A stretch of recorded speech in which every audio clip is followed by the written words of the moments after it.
Hi, I'm Michael Glowacki. I just got out of combat for camera class, and, well, I did this one thing where I twisted my neck, and the pain just hurt so much. And for some reason, right after that, I just started thinking about all the times in my life where I just almost died.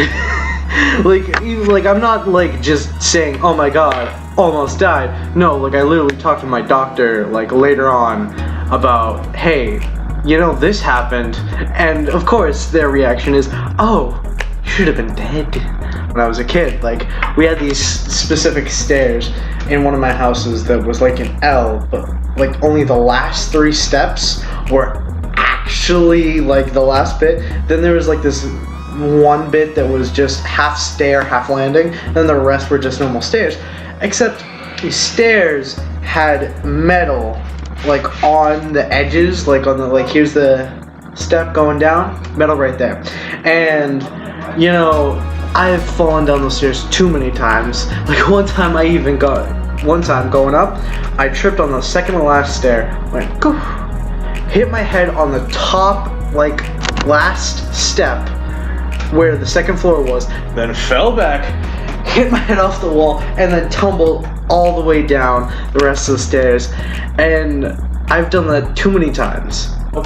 The first one I have no recollection of, because I was just a baby, and my dad has told me this story, and the way he first brought this up was, don't be mad, but when you were a baby, and it's going to be a good story when it's about you as a child, and your dad says, don't be mad, okay?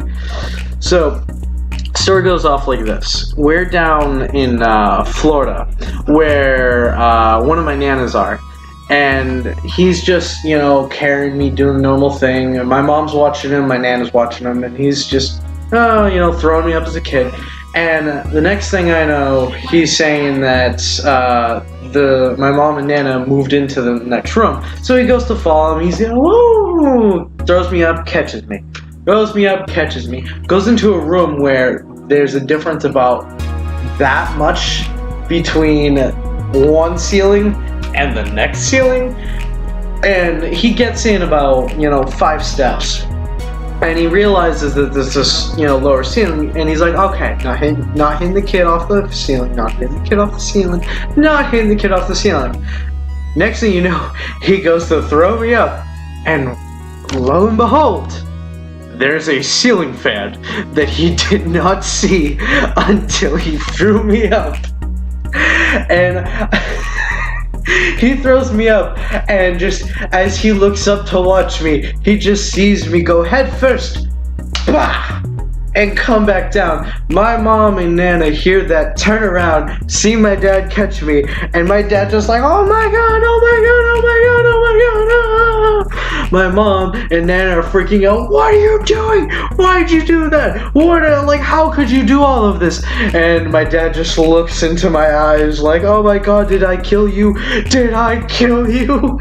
And I, being the super gangster baby that I was, just look at him like, and I swear, he says that I made that same noise too. Like, almost as if I was to say, almost as if I was to say, why are you freaking out? What, am I okay? You're the one crying. Why should... I felt a breeze, was that not a breeze? The next story, goes a little further into my life. I was kind of a toddler, second year of kindergarten, because, as a gangster baby, I was really smart. I grew up in a ghetto, so, I of course, being gangster baby, I was just smart. I went to school, 2 years before I was supposed to. And on the way to kindergarten, and I remember this was a Tuesday. It was a Tuesday, and we had to go across the street and then down the street a good ways to get to the bus stop. So, in this little city called Chelsea, the way I lived was my house was right here, and then I want to say, a couple houses down, there's a bridge, and that bridge was a highway. It was actually Route 1. It was Route 1, and that bridge went over the street that we lived on, Webster Ave. There's an off-ramp that's right next to the bridge that comes off right from the highway.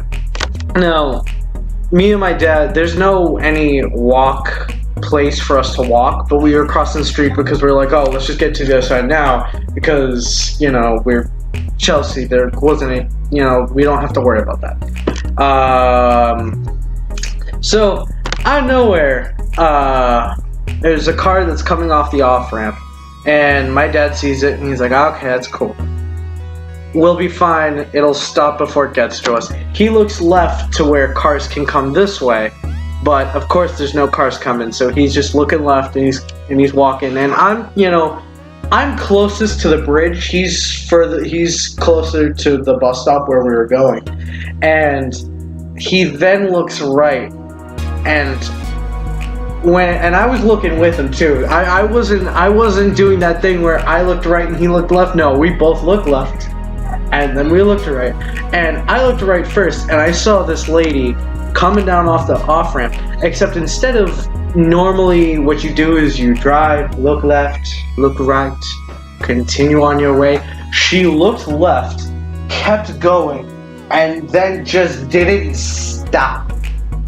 Like, she straight up did not stop looking left. She almost like she was doing straight up The Conjuring, just and she's looking left. She comes off the off-ramp, and being the OG gangster toddler that I was, I just like, time slowed down for me in that moment. I was just like, I put out my hand, thinking that for some reason that would stop the car. I was just like, you shall not pass. And of course, it didn't. That's not how physics works. My dad turns around, sees the car that is still coming at us with the lady who's not looking. We get hit. Now, I'm going to tell you my perspective, then my dad's perspective. My perspective, I get hit. I go, like, right as I realize the car's getting a little close, I close my eyes. And I don't feel the car hit. I don't. I really don't. I just remember a nothingness.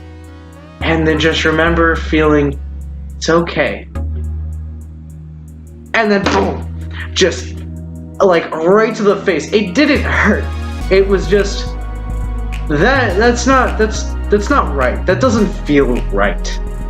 My dad, later on, when I was older, he told me his side of the story. He tells me he sees the car coming. He gets hit in the leg, so his leg's like this. His whole body turns, but instead of his leg turning with, it stayed still while his body turned. So he twisted his ankle. That must have hurt. But he gets stuck and hit on the hood, and when he gets hit, he looks up. And he sees me, he swears to God, 5 feet above his face, just whoo. There I am, in the sky, eyes closed, ragdolling, sprawling out. He gets carried for the car for like a couple of feet. He rolls off the hood and lands like right next to the curb, just in time to see my little ass body calm down and I swear to God, he says he swears to God, he just propped himself up onto the curb to get up, realized that his ankle was fucked, and when he tried to move, he looks over at me. I get up, and he just sees me military sprinting towards him, and I remember that. I remember getting up and just running at my dad, and I'm like, I thought I was crying. My dad tells me that I'm wrong. He says that I wasn't crying. Nothing, like, the only one who was crying was him, and I was the one who was asking him okay, and just You know, like, some of those things that, like, I do remember asking him if he was okay, and just remembering that was a bad situation. And I think the funniest part, me and my dad both agree, is the ambulance came. I was put on the ambulance. My dad was sitting on that corner, like where, you know, the person who goes with the person in the ambulance, he sits in the corner. I was the one in the stretcher. I'm like, I have a big ass gash / scrape, like right here above this eye, and it's it's like swelled and bleeding, and I can't open my left eye. And I'm like, and I was at that age where I couldn't open only one eye, so I was like, I can't open my left eye. And they're like, it's okay, just you don't need to, it's fine. And I'm like, okay, hey Dad, are we still going to school? He looks at me and he's like, no, it's okay, it'll be fine, we're not going to school. But he tells me later, you know, when I was older, because I don't remember too much of what happened after, other than I met I met one of the Patriots players, and I forget who it was. It was like one of the linemen, and I forget who the hell it was. But he tells me at one point that the only injuries that I ever received from that was the gash / scrape, and then where is it? Right here. I still feel to this day is a hairline fracture. It's like a little crack right under the eye where I face planted into the ground, into the asphalt. I've been hit in the head, I've fallen, I've done too many things where I should have more problems with myself, like mentally, like brain damage or like broken things, but no, I'm not. But well, that's enough for storytelling today. Those are a couple of my childhood near-death experiences. And with that, sign out.